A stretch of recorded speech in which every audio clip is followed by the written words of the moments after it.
Hello, it's your Geordie Journos. Bit of an unusual one today. I'm not normally between these two guys at Dorsley Park, Benton, whatever you may know it as. But I said on the last video there could be something special in store for the Geordie Journos, and as you will see by your screen, we have a sponsor. Fantastic sponsor. We've got somebody on board that will help the product and help us move forward as a YouTube channel and hopefully improve things for yourselves, because we've had the sound, we've had the tripods, we've had all sorts. You would never say we're the most professional, but I think we're the best Newcastle United YouTube channel out there. Big claim, that. Bold claim. Big claim. Bold claim. I've seen plenty of bold claims out there, but I'm going to stick my oar in as well. So massive thank you to our new sponsor, Four Rivers Financial Planning. They have come on board. You'll see the logo here. So if you want any holistic financial planning on pensions and investments, check them out. And what we will do is in the bio below this video, we'll put all the details that you need. If you want anything financial, anything to do with your pensions or investments, check out Four Rivers Financial Planning. Right, on to the main stuff now. Yeah, Eddie Howe press conference. Decent one this morning. Plenty to talk about. Injury updates we'll start with, I guess, as we'll always do. Kieran Trippier, late call to be made on him, and a bit of a U-turn of sorts regarding Fabian Schedule. Yeah, it is a U-turn because last week Eddie Howe ruled Fabian Schär out against Burnley. Said it was doubtful that they would see him again this season, but a week is a long time in football, and although Fabian Schär is still unlikely to feature tomorrow, he could play against Manchester United and Brentford next week. So a major U-turn that by Eddie Howe, because didn't know that he was going to play again this season, but actually sounds like he might. So there was an interview last week by Fabian Schär. I think it was a couple of hours after Eddie Howe basically ruled him out for the rest of the season. I said it was unlikely. Fabian Schär came out and said, I'm fully expecting to play again this season and feature on the Euros. So yeah, we've done a full circle this week and we're back in a position where it looks like Fabian Schär may indeed return. So a boost, because Newcastle are currently playing with Emil Kraft at centre-half, Dan Burn, who's become a machine at centre-half again. But yeah, it'll be nice to have Fabian Schär back in there for the final two games as Newcastle chase that European spot. Yes, and Kieran Trippier as well. This is the game we thought he'd be back. He's missed 9 games, Newcastle's last 9 games, with a calf injury. 2 months ago, that 3-0 win over Wolves when he picked it up.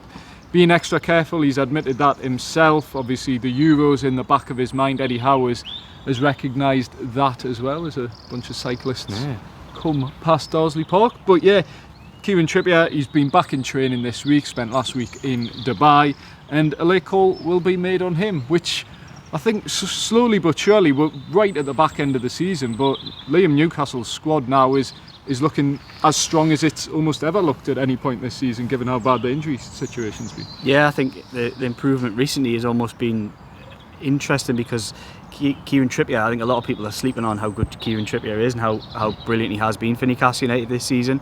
Yes, he's had his ups and downs at times, but those ups and downs really coincided with the team having some ups and downs as well. I think when Newcastle are playing well, it's normally with Kieran Trippier in the team, and it's normally when Kieran Trippier plays well, Newcastle United normally play well. Those crosses coming in, the set pieces, the assists. There isn't anybody like him in the Premier League, and it'll be interesting to see. I think if Kieran Trippier's fit, it's another one of the Nick Pope situations which we maybe discussed last week. I don't see if Kieran Trippier's fit how he doesn't play. I think he's almost certain to play if he's fit enough to be on the bench. Be a surprise if he wasn't, given that he's a leader, given the type of character that he is, given that he wants to be playing ahead of course, his own personal goals, which is getting into the Euros team. We know he's in the squad, getting into the Euros team for England in Germany this summer. So I'd be surprised, and that almost brings in a debate of its own, and where does Kieran Trippier fit back into the team now he's fit? We've seen Tino Livramento be absolutely outstanding at right back. It was one of Lewis Hall's best performances in black and white again last week, on the left hand side, with his recoveries and lovely left foot that he's got. I mean, does he decide to go with that The truck coming past you. There is. This is the thing about the training ground when you're here. You'll pick it all up on the new mic that we got. There's trucks and all sorts go past, because there's a hive of activity. There's loads going on still. Little building works here and there, and all sorts going on still at the training ground. It's not it's not an exact art. It's a science. They're still putting things together as they should. And interestingly, that they might well be moving next door as well, which Northumberland FA, yeah, quite a big thing. And I think about that. Sorry, I'm going to go off. You're all right, me going off on a tangent here. Go for that. So this is meant to be a press conference one. That's why they never invite me along on a Friday. Liam Kennedy takeover. Yeah, you think of the footprint that is going to be available in this area very soon when everybody from the ministry moves across over to Newcastle city centre. It makes you think, is there not enough space here already? You've already got the academy set up, you've already got the main training ground here, you've got a lot of potential in that huge footprint there heading over towards Benton.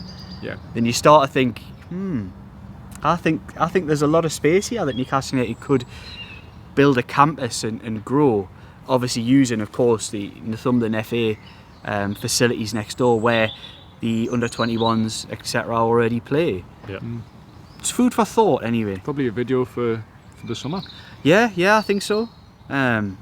It's definitely plenty to discuss, and it'd be interesting if we can maybe get like a footprint of the plans up and go into it in a little bit more depth and say why we think a move isn't necessarily the absolute. Anyway, Kieran Trippier, he could be training on that trainer pitch at some point, although he's getting on. Yeah. But you touched on it before, Nick Pope, while Kieran Trippier had decisions being made, based on what Eddie Howe said at least, it sounds like Nick Pope may stay on the bench this weekend. That's what me and Jordan gleaned from What Eddie did he Howe's say? comments at least. So I asked Eddie Howe if he had a dilemma between Morton and Nick. Waffled on a little bit of how it's easier to play outfield players because you can bring them off the bench. A goalkeeper, I mean, you could bring a goalkeeper off the bench, but it rarely ever happens unless it's a sending off or an injury. So yeah, I asked about Nick Pope, Martin Dubravka. Eddie Howe praised Nick Pope, praised Martin Dubravka.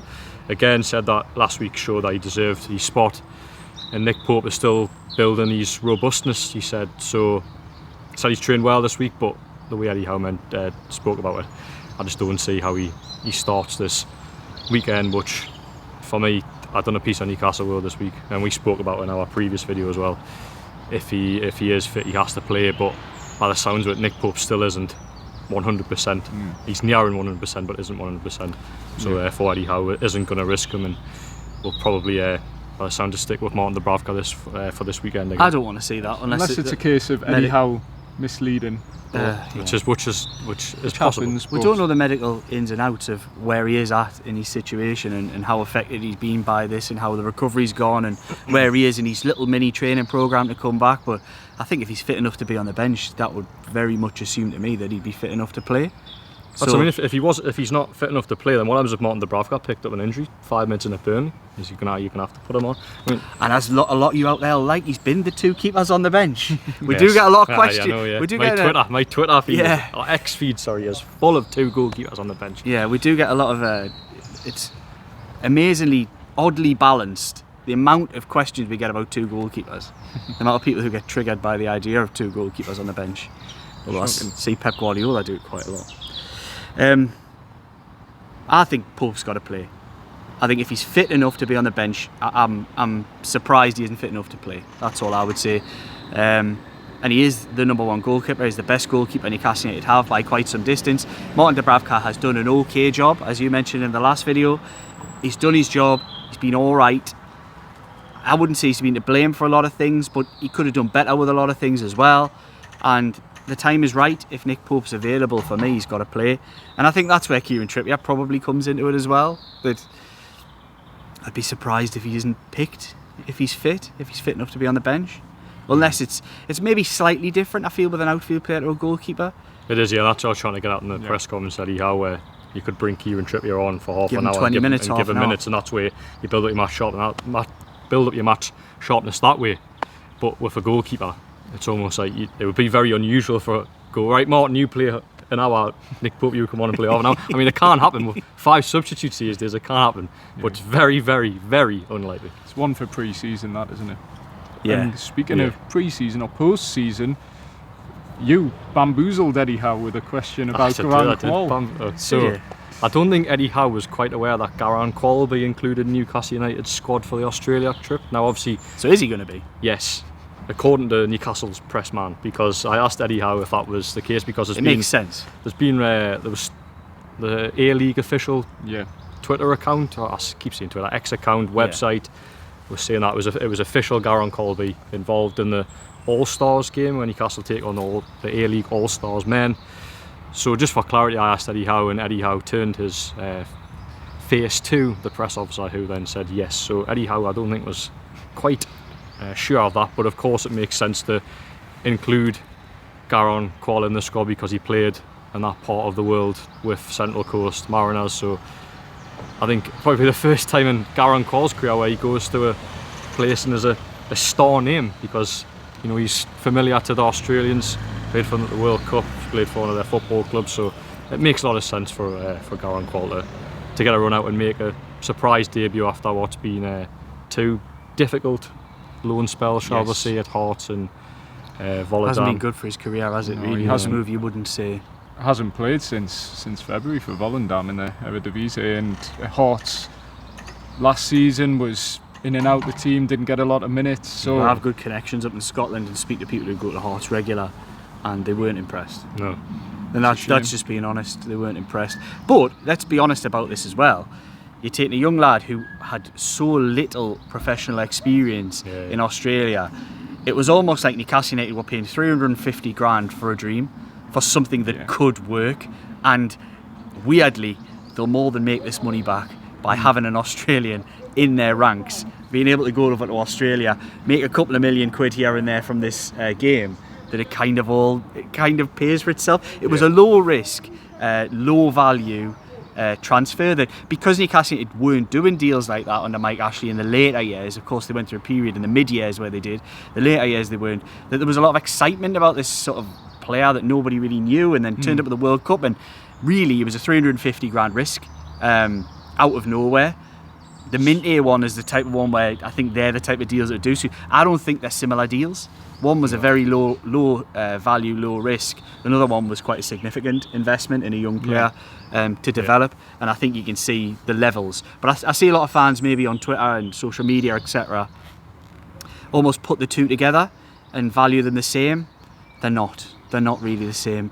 Kowal would only ever have been a longer term target to develop. Even I think they're similar in age. But because of his lack of experience, he hadn't played any football at all in Australia when he was thrown into that Australian squad. I don't think he'd started a professional game. So he's having to do a lot of learning at a level that is above anything he'd ever experienced before. So it's no surprise the lad has struggled. It isn't the end for him, but this is a nice little experience for everybody, I think, involved. It'd be good for Newcastle United to have an Australia in their ranks and be able to go over to Australia and promote that. It kind of builds a little bit of a narrative for the games that they've got over there as well, where there wasn't one previously. And I just think it was a no-lose situation. For 350 grand, it's peanuts in today's football world. Yeah, they need to give him a squad number, announce that before they go over, and hopefully get a few shirt sales through the door from That's Australia. a good shout, isn't it? Yeah, it's just marketing 101, isn't it? Yeah. So Garon Qual, we'll wait and see. It'll be nice to actually see him in a Newcastle shirt, though I'd imagine his time on the pitch in the All-Stars game may be fairly limited. A couple of minutes at the end, I think. If Eddie Howe didn't even know. I mean, we don't know availability of players in Australia. I mean, it's 3 days after the season. Yeah. Could a lot of players who were involved in the World Cup, Euros, Copa America be excused, possibly? Can't imagine Bruno will be very happy going to Australia and then having to jet over to It's funny Brazil though, after or whatever. Yeah, but the only problem with that is if you're selling a product, the product comes with what it is, and if you're going to take the money, you can't lessen the product. Yeah, that's so true. if you start taking, if Newcastle said, right, every player that's international goes out of it, and suddenly they turn up in Australia and play an All-Stars team and play against Tottenham with a team full of basically Geordie recruits, it's like Joe White and Ben Parkinson and stuff. I don't really think that's the nature of the game, and probably not the nature of the contracts that they sign, but realistically, in a football sense, it would make absolute perfect sense to send them and just say, right, go on, this is the time when you always have your holidays, when you're going to go to a tournament, go and enjoy it. But I think Newcastle maybe might have taken that away from the players. Yeah, I think so. Might be some mystery injuries though, not to build any conspiracy. Yeah. Another thing Eddie Howe spoke about and was asked about, I think probably get our opinions on it. Anthony Gordon, not nominated for any Player of the Season awards. Alexander Isak nominated for both Young Player and Player of the Season. And Eddie Howe himself not nominated for Manager of the Season. So what are your guys' thoughts on that? Do you want to go? Or? I think I've got a couple of strong opinions on it. I think Eddie Howe didn't deserve to be in it. I think there was more deserving managers. I think the 5 was absolutely spot on. I think the young player thing, the age always gets me. It's a bit odd. Alexander Isak for me should be in the player, not the young player. He's in both. Yeah, but it's strange that he's 24. He's in the young player. Is there not? He turned 24 at the start of the season, but on the opening day he was 23, which is. Is that why? Yeah, it just seems all a bit odd to me. Under 24s isn't an age category. No. Under 23s is, so it feels like it should be 22 at the start. It just feels a little bit high. Yes. So I find that all a bit odd. Anthony Gordon can feel massively. I don't think he will. You know what I mean? It's just. I mean, it's all this back slapping, patting on the back rubbish. That you don't like awards, I'm don't not you? in our industry. I'm not really. You see certain journalists out there in their Twitter accounts will put award nominated this, that, and the other. Stop slapping your own back, man. Come on. You're a grown man or woman. Stop doing it. You don't need it. You don't. You mostly just. This is a thing, by the way. I'm going to go off on another little tangent. You have to nominate yourself for most of these awards. They're not industry accepted. So when you look on somebody's bio and you see, I won the Joe Bloggs award for such and such, they had to write their application themselves most of the time. So do bear that in mind. But I think with these awards, look, I think players, the biggest reward that Anthony Gordon's going to get is on Saturday if he smashes the ball in the back of the net in a 3-0 win and he sees all them faces and all them fans celebrating with him. That's the reward of a footballer, not the acceptance of your peers. I don't think Anthony Gordon's the type of guy who's been bothered about the acceptance of his peers anyway. He's a driven, he knows what he is, he knows what he wants. Yeah. I don't think it'll bother him in the slightest. But looking at it from the outside in, it's madness that a guy who's performed at the levels that he has isn't up for the Player of the Year, never mind the young player. 25 goal involvements this season, 10 goals, 10 assists, 5 penalty wins. So that have been scored. And he scored one of them himself. Yeah. I mean, the lads, it's unparalleled. Yeah, I guess you can't assist yourself, so it's 24 goal involvement. Unparalleled, really. There's nobody else done anything like it in the Premier League this season.'s been the best left winger, I think, thinking about it. I can't think of any others. Been a drop-off season for the likes of Martinelli and others, even though Arsenal have done well. He's probably been the best left winger. Think about Rashford and Grealish as well. They've not had very good seasons. Yeah, so I think there's very few have been at his level consistently. I mean, since day one of this season, we noticed a different Anthony Gordon. He was on fire at the start of the season. We wondered, would it carry on? And he's just continued to sort of ride that wave, and I only see it going in one direction. Yeah, Eddie Howe said something quite interesting about Anthony Gordon, because obviously he hasn't missed a single game this season due to injury, the 2 games he's missed due to suspension. And Eddie Howe said Anthony Gordon has a very unique view of his body and his fitness, where if Newcastle play tomorrow and then somehow had a game on Sunday, Anthony Gordon would want to play full game both times. He doesn't see himself as, I'm not quite 100%, he just wants to play football, and there's something quite refreshing about that in the modern game, I think. Too right. It's proper Liverpool, even North East mentality, that, isn't it, where you just get on with it, don't you? Yeah, patch yourself up, get on with it. What else? There isn't another way. Which is great for us. Great for Newcastle United that he hasn't missed it. In our last video, you've seen us patching ourselves up and moving on when this tripod nearly fell over about 6 times. Yeah. But Eddie Howe had a hand injury. No, did he? Yeah, doing DIY. Was he? Yeah. That's when the press conference took a... Did anyone ask him what he was doing, or? Well, he explained it. Right, what was it? Oh no, he was doing DIY. That's as much as he gave away. Was he putting a picture up, or was he no one cared enough. He said he's crafting a cabinet, or how much of this was his DIY? son pointed out that he was bleeding, and he was bandaged himself. Right. I heard he was putting up his Manager of the Year, not award, nomination from last season, just on our view. Yeah. Putting it on the wall. So putting another tactics board up, I think.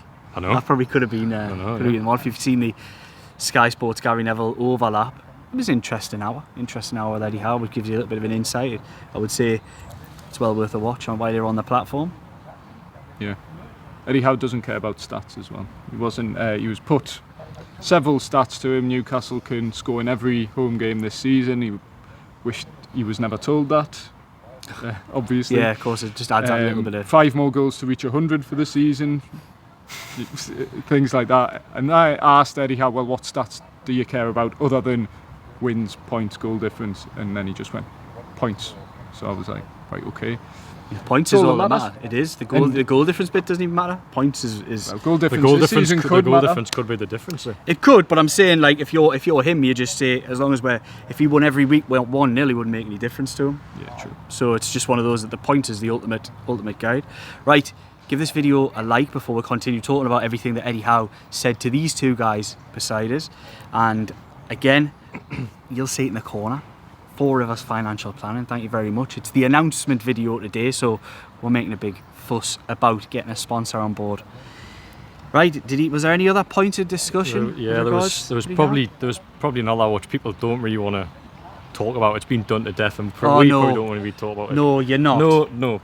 I'm gonna go there, but it's good. It's Bruno. Right. It's Bruno and Isak. Their future, as Eddie Howe expects to have both players staying with the club next season. Good, yeah. I think that's. He couldn't say anything else. He could go. No, on but I still think everybody's coming around to the common sense point of view that we've talked about in here for quite some time.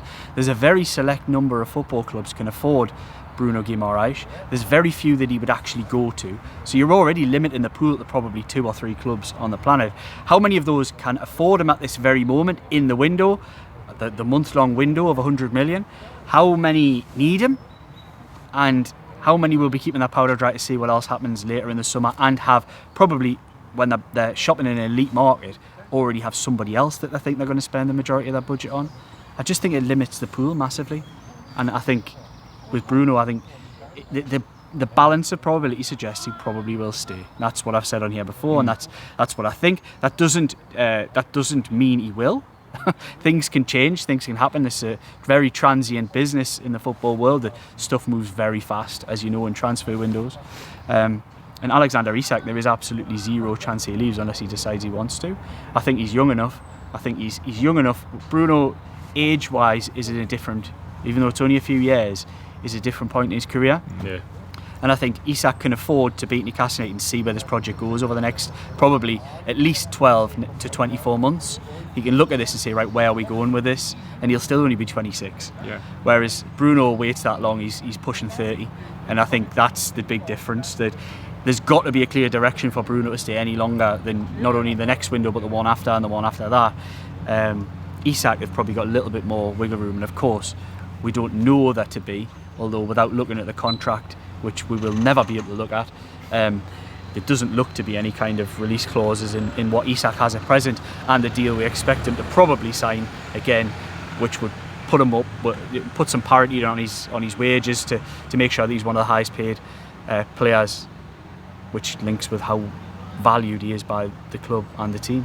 Yeah, just on the subject of selling players, Eddie Howe did admit players would have to leave this summer. Wouldn't name names.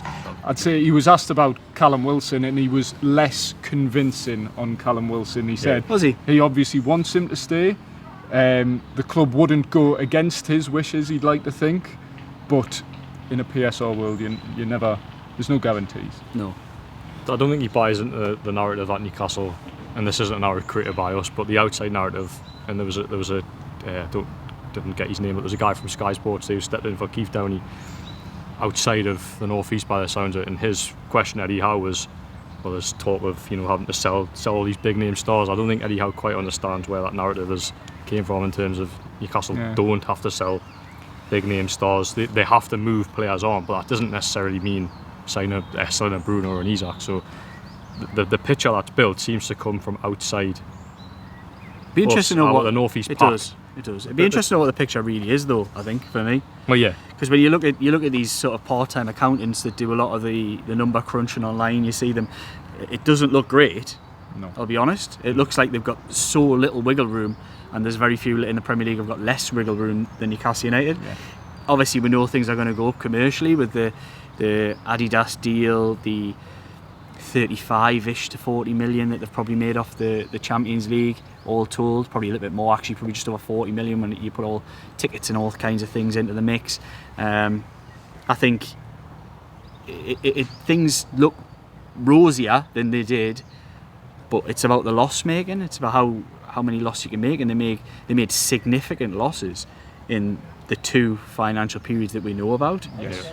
Which kind of makes you look and think there isn't much left to make a loss on this financial year. Well, me and Jordan spoke to Darren Eales and Simon Kappa earlier, just in January, I think it was. Yeah. So, and the explanation we were told is Newcastle were quite close. It was, if you take off, because I think it's something like £150 million worth of losses over the last 3 seasons, but then it was explained if you take off all the allowable losses, it brings Newcastle to around about that 105 million mark. Yeah. So they are close based on what we were told in January. And I don't know, we don't know really without seeing the balance sheets. And again, even when you see the balance sheets, we were presented with them in January, and still even reading through them with a fine tooth comb, you can't actually see what the loss is, unless you're an accounting eye, I would say. Yeah. And very much in this business, we have to be a jack of all trades. You do have to deal with your finance from time to time. You do have to deal with political things from time to time. Legal things, fair bit of the time sometimes. So it is interesting. I think that's one of the things I love about the job itself. It's exciting in that respect. But it's a challenge, and without having that, none of us are trained accountants. None of us are. I don't think. Maybe it's worth. I don't think you're not, are you? No. Well, maybe it's worth pointing our the sponsors. Yeah. That's what I mean. Point the direction of our sponsors. Right. I was waiting for you to go there. I wasn't. But this is honestly this is brilliant. Full circle, isn't it? 4 Rivers Financial Planning. I'm not sure if you want any pension advice or anything on investments, they're fantastic. I don't know whether they'll be able to do the PSR calculations.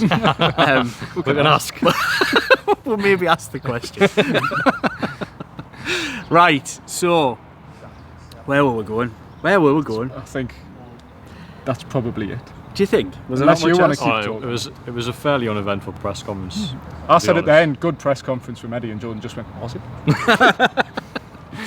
That's harsh. No, He loves you. in terms of- That's harsh. He doesn't. No, I really enjoy listening to Eddie, but in terms of web content for people to read, Unless you want to read all about Getting the showered from the 20 trees articles you've probably all read about Bruno and Isak potentially being linked with moves elsewhere, there wasn't an awful lot in terms of newsy lines that we haven't already covered. as people know, watch Eddie Howe, he doesn't give too much away, and as for journalists, that's a nightmare. So, but of course, I enjoy We've joked listening. about it before, but it's like bring back Steve Bruce in that respect. Steve, He was like a nightmare for a football club. you just wheel him out on a Friday, and he'll just do all the swinging and stuff. Got Craig over there, he'd be one of them. He loved Brucey back. He's just composing himself before you see a masterclass on his YouTube. Right, is that the lot? I think so. Yeah. I I don't want to bring anything up because it could set you up on a 10-minute tangent. That's all right. They like the Alright, 40-minute videos, don't they? I guess, are you trying? We've got work to do, you know. Yeah. I'll have a quick So look. actually. You keep talking. I'll have a quick look at the transcript, but I'm pretty sure that we've covered all bases. Thoughts about tomorrow then? Well, yeah, Brighton. Well, actually, Eddie Howe said Brighton are similar to Burnley in the fact they have a set way of playing and stick to it, which we saw how effective Newcastle's Easy to plan preparations. for, is it? Yeah. Exactly. So obviously Brighton tore Newcastle apart earlier in the season, but then that seem to have a habit, Newcastle and Brighton, every time they play each other. It's a very convincing performance one way or the other, is. particularly usually for the home side. So yeah, Brighton come into the game on the back of a good result, Newcastle in very good form themselves. So yeah, tough game, big game. Who do you play? Do you put Nick Pope in? Do you bring Trippier in, and who for if you do? I'll maybe introduce Trippier off the bench, given how solid Livramento's looked and how good he's looked. And based on Eddie Howe's comments, if he's saying Nick Pope is still not fully fit after 5 months out, if it was a 1 month injury or 2 week injury, different story. Yeah, 5 months out, a goalkeeper short of match sharpness, that can be the difference between winning or losing for me. So yeah, I'd stick with Martin Dubravka, which is a U-turn on what I said the other day, but listening to Eddie Howe where he seems to suggest Nick Pope isn't fully fit, then yeah, stick with the player who is. But if there's nothing else, I mean, I think maybe we don't have to, but there was a bit on the sporting director all right. today. Where, Tell what he said. So let's get me transcript here.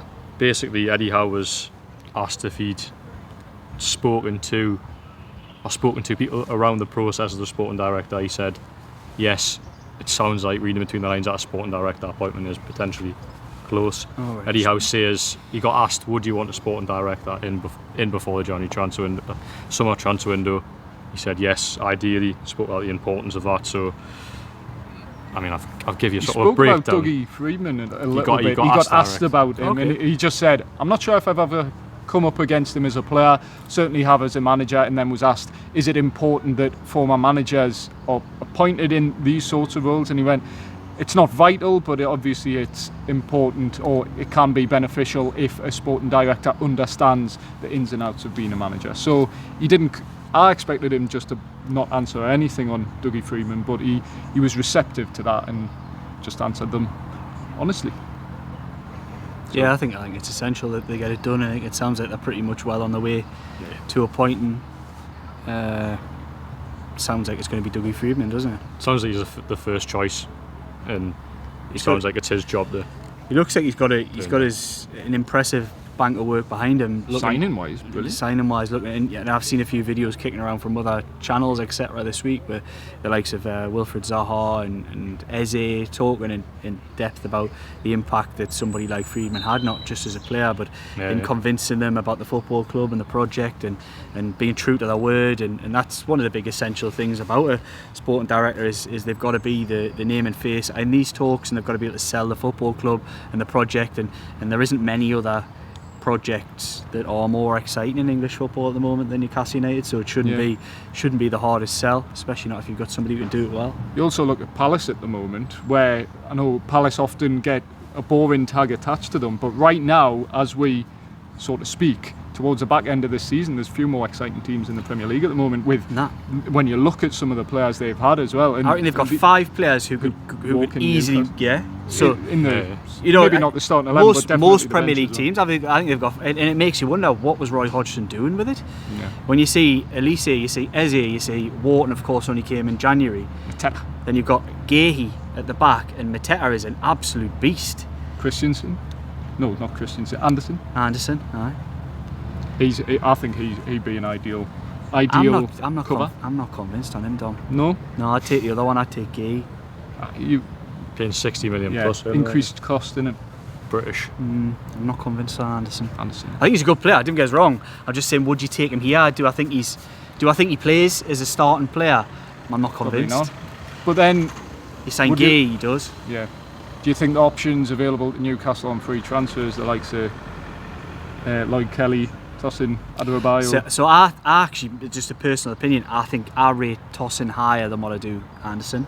But Right. I know a lot of people out there who watch probably a lot more football and a lot more, qualified than me will possibly argue Anderson is a better player. And I only watch him mostly when I've seen them play Newcastle, and I've seen him in other games as well, and he hasn't been great against Newcastle, to be honest. I watched him in the game at Anfield recently when Crystal Palace won. Surprisingly, I think it was 1-0 or 2-1 or 1. There was a tight game. He was unbelievable. Like, he was on the end of everything. But I look at Fabian Schär, who even at his age plays at a consistent level and always patches himself up, apart from this last week or so, to play. And I think, really, do we want another just like that, who maybe drops 3 or 4 years on him, but it doesn't feel like a progressive move, in my opinion. Bolsters a squad, I suppose. It's like a body, but to improve your squad, you need to buy starting. It's not, but nor is Tosin. Players. Nor would. But if you're playing nothing compared to 30 odd million, that's probably what I mean. a no-brainer. Yeah. I think Lloyd Kelly's a big risk if that's the route they're going to go down. I think his injury record is not good. Newcastle United have been plagued with injuries this season, and as good a footballer as he is, and I think we've seen that at St James's Park when Bournemouth came up here, that we were all watching. I think everybody at the ground was watching with a keen eye, thinking, could he fit into the team? Because there was all that pressure around Dan Burn at the time. There was all the noise around Wise Lewis Hall not playing, so everyone was looking at Lloyd Kelly thinking, does he fit in? And I thought he was excellent at St James's Park. He was one of the standout players, and you can see that he's a centre-half turned left-back, but very much more accustomed in size and stature and physicality to what probably Dan Burn is. So I think he would be a good move, but fitness is a problem, and Newcastle United do not want to sign footballers who are not available. they've had that problem this season for various reasons. We're getting littered here under the trees. Had to check to see if it was rain. We had to come under the trees because the ground on the other side was so uneven. But I hope you've enjoyed it. I mean, we've getting ourselves there at 40 minutes. I think. Waffle on. We do it, and then it's like, come on then. I think people like that. Yeah. I think Four Rivers Financial Planning are like that. Not that I want to mention the sponsor again, just as we're about to go out of this video. But hey, if anyone's interested, get in touch. There's Darren Eales coming into the training ground just behind me. Exclusive. See if you can sort of Don watch out the way. There he goes. Darren Eales. Try and cover his number. we don't want to plaster that everywhere, no. Yeah. Right. Like I said, Four Rivers Financial Planning has been my sponsor. He's been Jordan Cronin. He's been Dominic Skir. Yes. We'll get you It's not Sunday. We'll get you. I know it's Friday. Sorry, I'll save it for the weekend.